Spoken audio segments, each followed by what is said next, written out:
Assalomu alaykum, hurmatli mijozlar. Hurmatli prezidentimiz tomonidan ish tajribasi asosida bank rahbarlari o'z mijozlari bilan uchrashib, ulardagi mavjud muammoni hal qilish orqali yangi ish o'rinlari yaratish, ochilish tadbirkorlari faoliyatini bo'layotgan bank bilan bog'liq to'siq masalalarni yechish hal qilish topshiriq bo'lib o'tgan.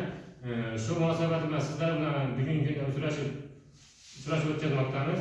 Bugungi kunda bankimiz fuqarolar va tadbirkorlar uchun bir qancha kredit mahsulotlari bor. Bulardan hokim yordamchi tavsiyasi orqali oilaviy tadbirkorlik dasturi doirasidagi kredit.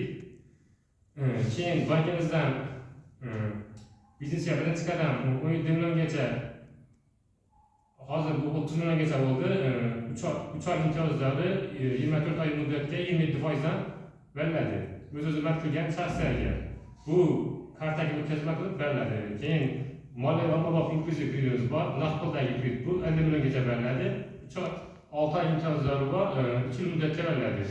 Keyin moliyaviy ko'mak kreditimiz bu zalog kredit bo'lib, 3 yilga 6 oy imtiyoz davri bilan beriladi 25% dan. Keyin yana biznesni uzluksiz qo'llab-quvvatlash dasturi doirasidagi PKU uchun soliq qarori bilan kreditimiz bor. Bu 6 yilga 3 yil imtiyoz davri bilan beriladi. 100 milliongacha fond kafillik bilan beriladi. Shu kreditlar, boshqa savollar